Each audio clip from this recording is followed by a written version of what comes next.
bench. Did you ever sit in that court? Well, I'd like to say this. Read the rules.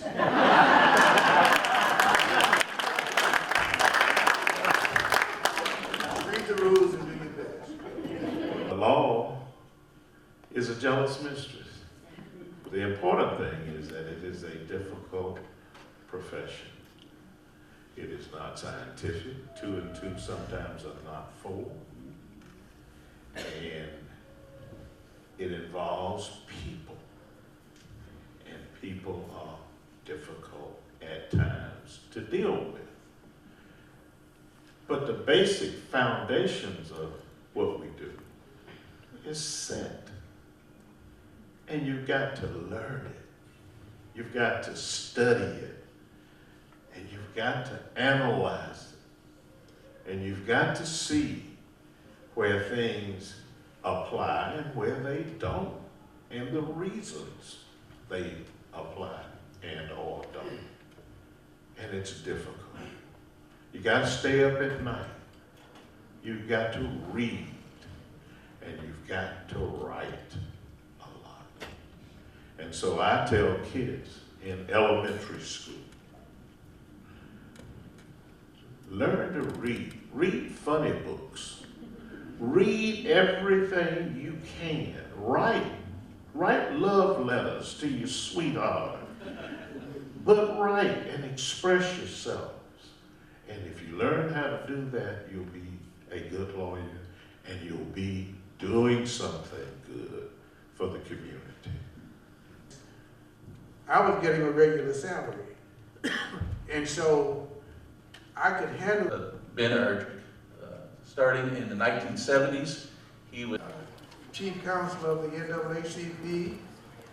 They formed a bond. And because separate but equal was the law of the land at that time, there was very little civil rights activity to be done. So they had to create it. And Arthur Shores was part of that strategy of the NAACP. They had 3 strategies for overturning separate but equal. The first would involve the enrollment of blacks in the graduate and professional schools of the states which practice segregation. They figured that by the time the states made the black schools equal to the white schools, the states would have figured out that it was easier to forget about the whole thing and just have them all together. The second aspect of it was the equalization of black and white teacher salaries. And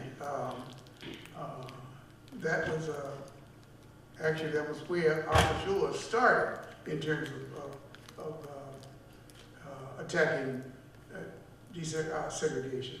Please join me in welcoming Honorable Judge Houston Brown. Their bravery, their audacity, and their determination to work for equality in the Birmingham campaign.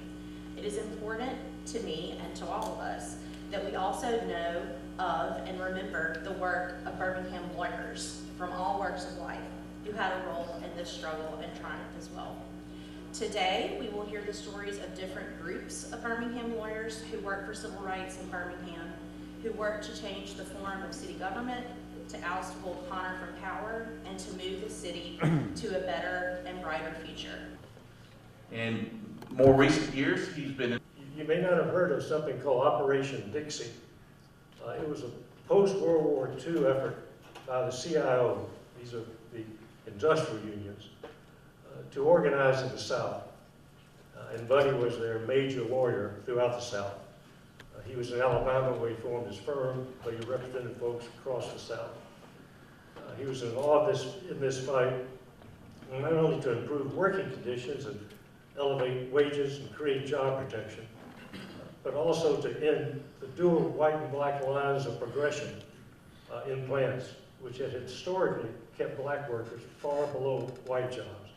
Disadvantage, getting his undergraduate degree from Notre Dame. And he said, I'm calling the election, and it'll be the general election in November of general election of 1962. Heroes, many of whom were unsung. I would be. It is to our credit as a community that they are here today to study the history that is the city of Birmingham. And people come here from all over the world to do that. When we talk about that history and we talk about the 1960s, I want to begin with a couple of brief words from Frederick Douglass from his emancipation speech. Frederick Douglass said, "If there is no struggle, there is no progress. Those who profess to favor freedom and yet depreciate agitation are men who want crops without plowing up the ground. They want rain without thunder and lightning. They want the ocean without the awful roar of its many waters. This struggle may be a moral one, or it may be a physical one. And it may be both moral and physical, but it must be a struggle. Power concedes nothing short of a demand. It never did, and it never will.